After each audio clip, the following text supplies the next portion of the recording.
I need you to bring out your pen and paper because this is about to be a masterclass. Okay, I'm kidding. You guys asked and I listened. As someone who has worked remotely for over 4 years, I'm about to share the things that I know that could help you land your first remote job. I'll start off by saying that as someone who is trying to get a job or actively applying for remote jobs, the first thing you want to do is not go to any job sites to start applying for jobs. As simple as it might sound, some people do not know that you actually need a skill that makes you stand out from the crowd and experience, or at least one of the two. Skills are what makes it difficult for people to just overlook you. The last time I posted how I got a DM from someone who wanted remote job links they could apply for. But the irony of the whole situation was she didn't even know what kind of links she was looking for. She didn't know what remote job exactly she wanted to be applying for or what skill exactly she had to qualify her for getting remote jobs. Now, let me give you a quick backstory. When I started applying for jobs or when I started actively trying to get remote jobs, I didn't have any experience.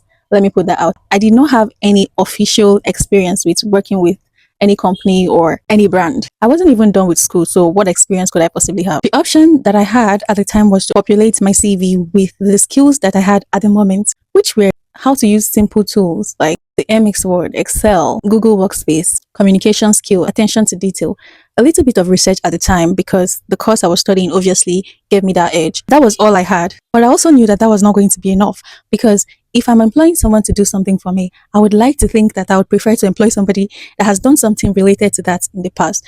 Having the skill might not necessarily be enough, which is why I listed it too in the first place. But I didn't have a formal experience. So what did I do? I had to harness the skill and experiences I've gathered from working from people over time, which wasn't exactly on a professional level. I had worked with my dad before then as a sales rep in his shop, and my mom, I did the same thing. And during one of the times when we were on strike for ASU, I had to go work with a restaurant as their sales rep. Even though that might not seem like a lot, it came in handy when I needed to populate my CV. I had to look for a way to make that look interesting to my potential employer. Whatever skill you had as a sales rep could translate into customer support, customer service, customer experience, or even business development and sales representative. However, you'll be needing some sort of skills, which is communication skills and writing skills, to make all of those basic experiences that you have appear interesting to your potential employer, which was what I did. And I added all of that to my CV. And I'm just putting it out for a lot of people who would think that because they don't have very professional experiences, it then means they have zero experience and they can't apply for jobs. If you've run your personal business in the past or anything related to managing somebody's business, that qualifies you to apply for roles like business development representative or even a lead generation expert. You can also transition into digital marketing. You just need a little bit of skill upgrade and then tailoring it into something that would thrive in the current day and age as someone who wants to work remotely. With all of that not so glamorous experience, I managed to land my first remote job as customer experience expert with a non-Nigerian based company, which was the beginning of my remote job career. But like I said, I needed to know a thing or two. I improve my skills when it comes to working remotely. What kind of remote job tools do they use, like Slack, the Zoho, Asana, HubSpot, and all of that? There were skills I had to pick up along the line because I knew it was important. So you see, skill acquisition cannot be traded by any other thing. Even with all your experience, you still need the proper skill that your employer wants. While that was going on, I had to go for my NYC where I served as an admin assistant or an admin representative, however you choose to put it. And because of that knowledge, I had to translate it or transfer it into virtual executive assistant. But that was not all I needed. Clearly, I needed the skills and tools that an executive assistant would be expected to have if I was supposed to work remotely. And so I took an ALS virtual assistant training, got the certificate and all of that. I worked briefly as an executive assistant. I didn't even get paid for that role, by the way, because one thing led to another and the company couldn't continue operation. So I had to stop working with them. And so when I was done with all of that and I needed to get a new role, which was partly in sales, I knew that I needed something that would prepare me for that. So what did I do? I became more serious with content creation, trying to understand how one can just grow their brand. Even though I wasn't selling a product at the time, I needed to know how I could grow from 1 subscriber to 2 subscribers to my first 50 subscribers, 100 subscribers. I learned on the job how referral marketing works, how you could get people to just do things for you by promising them a reward. And obviously, big companies in this time and age, they do all of that. And there were so many other tips and tricks that helped me grow my YouTube channel from then up until now, 800 plus subscribers, even though I've not been very consistent. But at the time when I needed to get the job as a sales executive in finance and insurance, I already had a little bit of that background. So during my interview, I kid you not, That was what I presented. I had an experience with trying to build my own brand and growing my subscriber base or my subscription base. I also did a little bit of business while I was in school. It was selling shoes and all that. And that was part of what I presented during my interview. I also tried to explain to them how I wasn't scared of rejection and I was used to people saying no, which was something very crucial when it comes to sales, lead generation, and closing deals.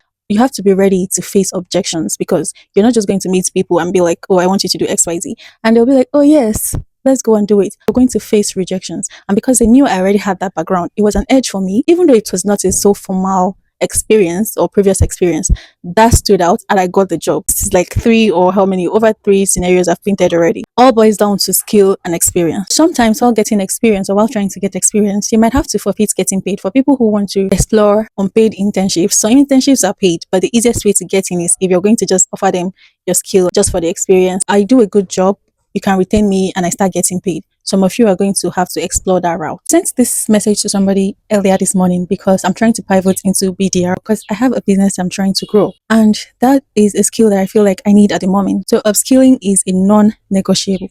So the idea is that you're evolving and learning while actively applying for the jobs that you're interested in. So I'm going to just do a quick recap of everything I've said, but keep it short so that it sticks. First, know what job you're interested in. Secondly, get the skills and experiences around that particular job. Take up internships and free gigs to get experience and track record. I'll give you an example with project management. It doesn't necessarily have to be a big company is planning a campaign for maybe a new product launch and you're supposed to be the project manager because nobody is going to really entrust you with something that big if you don't have experience. So how do you even start? How do you even begin? Project management doesn't necessarily have to be something that big. And I'm using project management as an example because that's something most of us most likely have had to deal with in our everyday life, but it might not seem like it. So you just feel like you don't have experience. If you've had to plan a birthday party for your niece or your nephew, for instance, from the beginning to the end, trying to gather vendors, picking out a list of how many people are going to be in attendance, picking out a venue, all of those things sum up